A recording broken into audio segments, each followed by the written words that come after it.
सुजानगढ़ का सोमू अपनी पत्नी मालती के साथ रहता था। वो बड़ा ही दयालु और परमेश्वर में विश्वास रखने वाला व्यक्ति था। दोनों पति पत्नी हमेशा सबकी मदद के लिए तैयार रहते थे। एक दिन सोमू के दरवाजे पर गांव के शंकर ने आवाज दी। सोमू भैया, कहाँ हैं आप? जल्दी बाहर आइए। क्या बात है शंकर, तुम इतने परेशान क्यों लग रहे हो? भैया, मेरे पिताजी की तबीयत बहुत खराब है। अब लगता है कि वो और नहीं बचेंगे। ऐसा क्यों कह रहे हो शंकर? तुम उन्हें शहर के अस्पताल में लेकर जाओ। भैया, शहर के अस्पताल में इलाज कराने के लिए ना ही मेरे पास पैसे हैं और ना ही मेरी इतनी औकात है। अंदर से मालती बाहर आती है। शंकर भैया, ये लीजिए पैसे और आप दोनों तुरंत पिताजी को लेकर डॉक्टर के पास शहर जाइए। मालती भाभी, ये पैसे और आपको मेरे पिताजी के बारे में कैसे पता चला? अभी थोड़ी देर पहले शांति जी आई थी। उन्होंने मुझे आपके पिताजी की तबीयत के बारे में सब बता दिया। मैं ये पैसे लेकर आपके ही घर आने वाली थी। शंकर, जल्दी करो, हमें देर नहीं करनी चाहिए। भैया भाभी, मैं आप दोनों का एहसान कैसे उतारूंगा? ये सब बातें बाद में करना, अभी शहर के लिए निकलते हैं। सोमू शंकर के साथ उसके पिता को लेकर शहर के अस्पताल में जाता है और कुछ दिनों में ही शंकर के पिता ठीक होकर गांव वापस आ जाते हैं। भैया, पिताजी अब बिल्कुल ठीक है। डॉक्टर ने भी कहा है कि अब डर की कोई बात नहीं है। ये तो बहुत अच्छी बात है। उम्र है तो कुछ ना कुछ लगा ही रहता है। बस उनकी सेवा करो और उन्हें खुश रखो। भैया, अगर आप लोग नहीं होते तो आज मैं अनाथ होता। अरे तू कैसी बातें कर रहा है? हम सब एक परिवार ही तो हैं। भैया, सही कहते हैं गांव वाले कि आप और भाभी दोनों इस गांव के लिए भगवान हैं। हमेशा सबकी मदद करते हैं। हमारा तुम सबके अलावा और कोई नहीं है। सोमू और मालती को कोई औलाद नहीं थी, जिसके कारण वो दोनों बड़े दुखी रहते थे। ऊपर से कभी न कभी गांव का कोई व्यक्ति उन्हें संतान न होने का ताना दे ही देता था। सोमू एक दिन सुबह सुबह बाजार की तरफ जा रहा था। तभी रास्ते में उसे गांव का मस्खरा कनुआ नाई मिल गया। अरे सोमू भाई, सुबह सुबह कहाँ जल्दी है आज? अरे भाई, बस जरा बाजार की तरफ जा रहा था। अच्छा, मैं तो अपने बेटे का आज 6ठी कक्षा में दाखिला करवा के आ रहा हूँ। बड़ा होनहार है मेरा पप्पू। बहुत मुबारक हो कनवा भाई। अच्छा, चलता हूँ। बुरा मत मानना भाई, हो सकता है मालती भाभी में कोई कमी हो।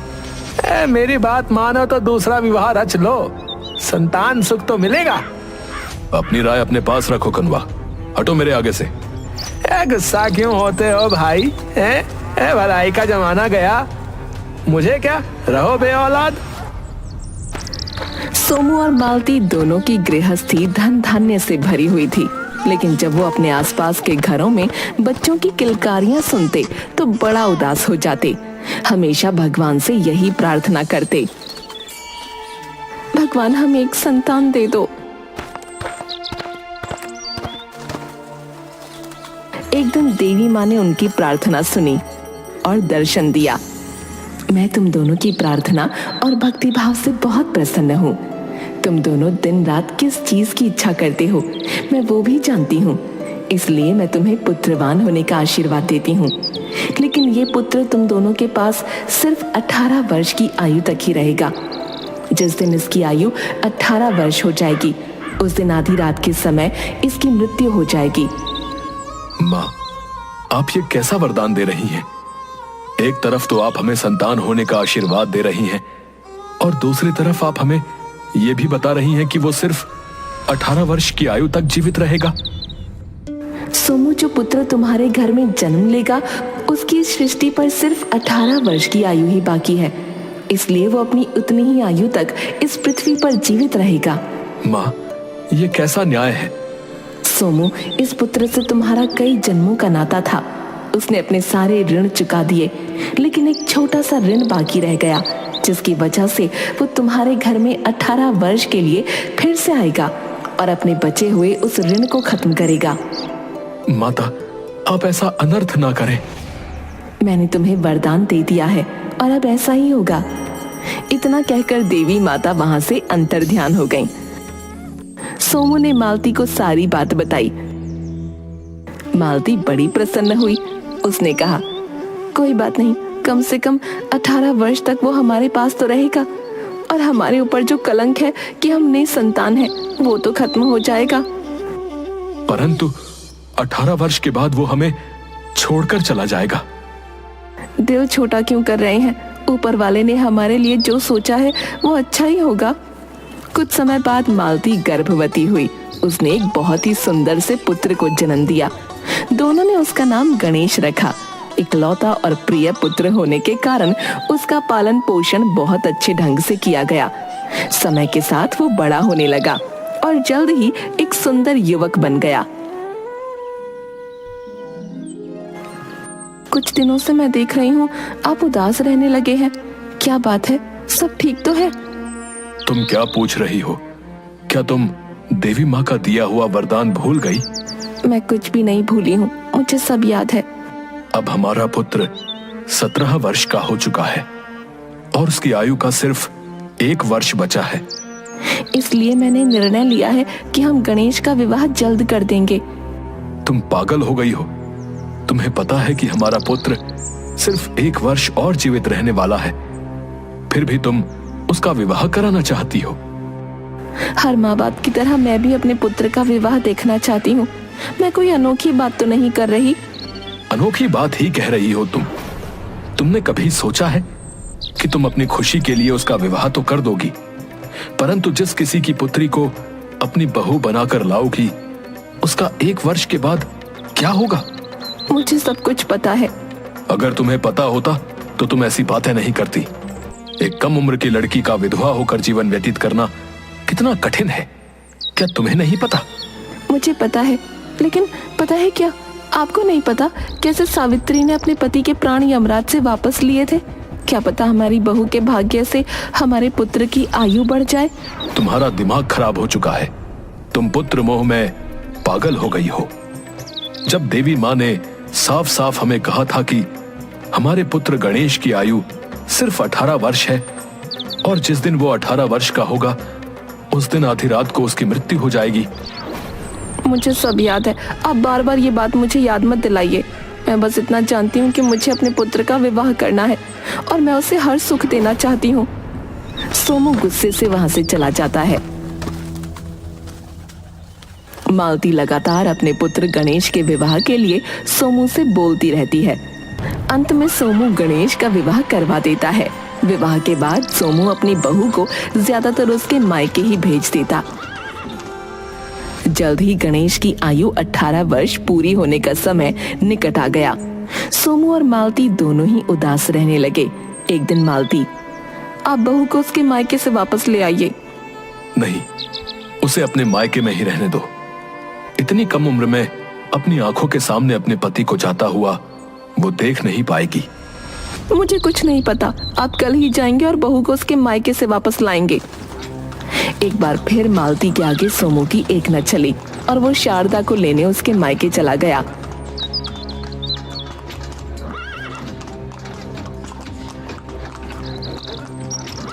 रास्ते में सोमू एक पेड़ के नीचे बैठकर जोर जोर से रोने लगा। पिताजी, क्या बात है? आप जब से मुझे लेने आए हैं तब से मैं देख रही हूँ आपका व्यवहार कुछ बदला हुआ सा है। आप रो क्यों रही हैं? क्या आपको कोई तकलीफ हो रही है? तकलीफ तो बहुत हो रही है बहू, मैं तुम्हें क्या बताऊं? पिताजी, आप मुझे बता सकते हैं, क्या पता मैं आपकी कोई मदद कर सकूं? बेटा, बताना तो तुम्हें होगा ही, क्योंकि अगर तुम्हें नहीं बताऊंगा तो जी नहीं पाऊंगा। मुझे माफ कर दो, मैं तुम्हारा गुनहगार हूँ। आप ऐसा क्यों कह रहे हैं पिताजी? मैं सच कह रहा हूँ। मालती की ममता में अंधे होकर मैंने तुम्हारे साथ बहुत बड़ा अन्याय किया है। पिताजी, जो भी बात है साफ साफ बताइए। सोमू शारदा को गणेश से जुड़ी सारी बातें सच सच बता देता है। थोड़ी देर मौन रहने के बाद शारदा सोमू से कहती है, पिताजी, मुझे आपसे या माँ जी से कोई शिकायत नहीं है। मैं माँ जी का दिल भी समझती हूँ। मैं ये तो नहीं जानती कि मैं सावित्री माँ जैसी पतिव्रता हूँ कि नहीं, लेकिन इतना जरूर जानती हूँ कि मैं अपने पति के प्राणों के लिए किसी से भी लड़ सकती हूँ। बेटा, हमारे घर में कभी किसी चीज की कोई कमी नहीं। परंतु एक विधवा का जीवन जीना बहुत कठिन होता है। मुझे माफ कर दो। पिताजी आप बिल्कुल परेशान मत होइए, मुझे 4 चीजें लाकर आज शाम को ही दे दीजिएगा। बेटा 4 क्या 5 चीज मांग लो, जो चाहिए वो सब मांग लो, मैं तुम्हें सब कुछ ला कर दूंगा। हमारे पास भगवान का दिया सब कुछ है, बस एक भाग्य की कमी है और वो किसी बाजार में नहीं मिलता। पिताजी आप परेशान मत होइए, आज शाम को आप मुझे एक दिया, एक जल का कलश, थोड़ा अनाज और एक गाय लाकर दे दीजिएगा। ये सब तो मैं तुम्हें घर पहुंचकर ही मंगवा के दे दूंगा। शाम होने से पहले ही वो घर पहुंच गए।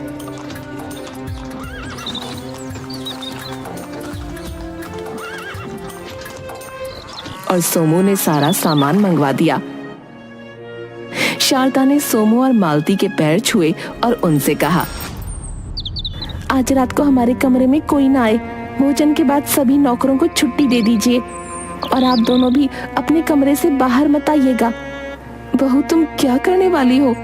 माँ जी आप दोनों मुझ पर भरोसा रखिए, ये मेरी एक कोशिश है अपने सुहाग को बचाने की। बाकी विधि के आगे मैं कुछ नहीं कर सकती हूँ। रात के पहले पहर होने से पहले ही शारदा ने दरवाजे पर दीपक जलाकर रख दिया।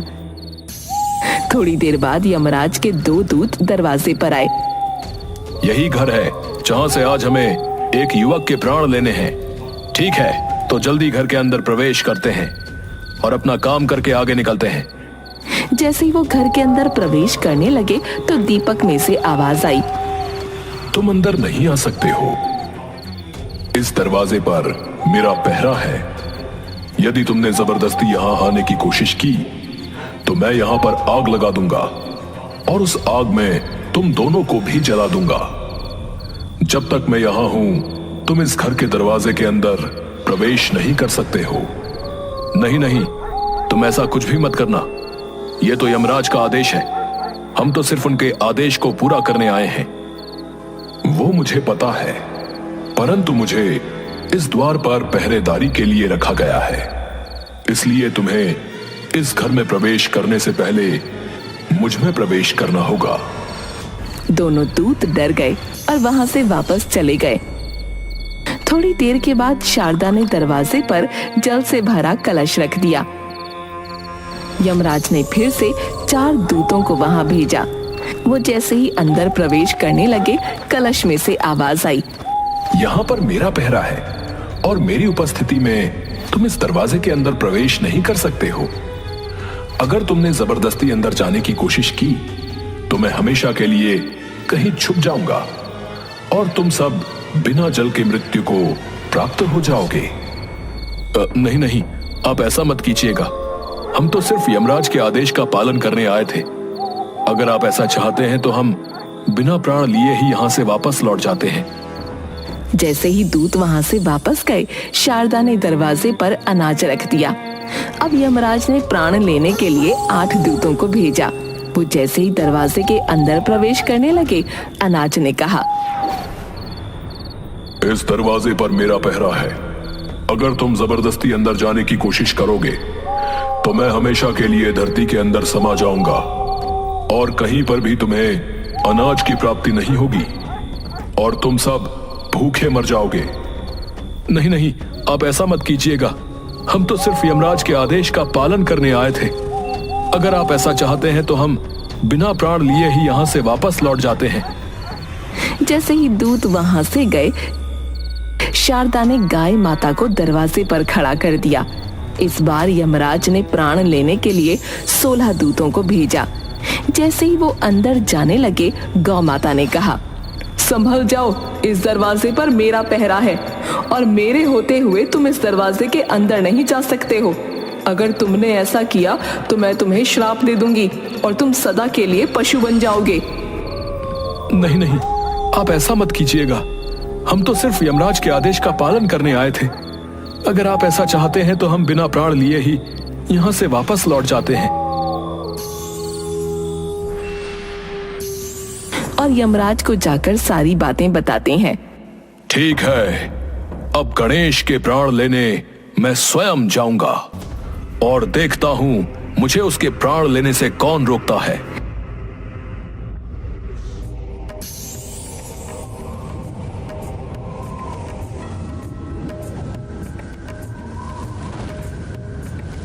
यमराज जैसे ही सोमू के दरवाजे के अंदर प्रवेश करते हैं, शारदा यमराज के चरणों पर फूलों की वर्षा करती है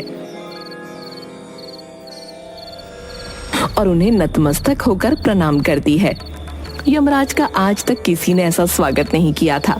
वो बहू के द्वारा किए गए स्वागत से प्रसन्नचित्त हो जाते हैं। सदा सौभाग्यवती रहो पुत्री। क्षमा करें भगवान, परंतु आपका आशीर्वाद सत्य नहीं है। आप मुझे झूठा आशीर्वाद दे रहे हैं। ये तुम क्या कह रही हो? हम यम हैं और हमारे मुख से निकले हुए शब्द सदा सत्य ही होते हैं। महाराज, आप यहाँ मेरे पति के प्राण लेने आए हैं। यदि आप उसके प्राण लेकर जाएंगे तो मैं सौभाग्यवती कैसे रह सकती हूँ? पुत्री, तुम बहुत ही समझदार हो और तुमने ये सब अपने प्राणों की नहीं, अपने पति के प्राणों की रक्षा के लिए किया। मैं तुमसे बहुत प्रसन्न हुआ। तुम सदा सौभाग्यवती रहोगी और सौभाग्यवती ही इस लोक को छोड़कर जाओगी। ऐसा कहकर यम देवता वापस चले गए। सुबह सोमू और उसकी पत्नी ने जब अपने पुत्र को जीवित देखा और बहू ने रात की सारी कथा उन्हें बताई तो वे दोनों बहुत खुश हुए और उन्होंने शारदा को गले लगा लिया। बेटा, तुमने मुश्किल समय में संयम और समझदारी के साथ काम लिया और ये साबित कर दिया कि सावित्री हर युग में पैदा होती है। हम और हमारा बेटा बहुत भाग्यशाली हैं जो हमारे घर में तुम्हारे जैसी बहू आई। हम धन्य हुए बहू, हमारा जीवन धन्य हुआ। पिताजी, माँ, ये सब क्या हो रहा है? कोई मुझे बताएगा? शारदा, माँ, अरे तुम सब लोगों की आंखों में आंसू क्यों हैं? अब तुझे कुछ जानने की आवश्यकता नहीं है बेटा। साक्षात देवी स्वरूप कन्या से तुम्हारा विवाह हुआ है। उसके बाद सब लोग आपस में गले मिलते हैं और खुशी से जीवन यापन करते हैं।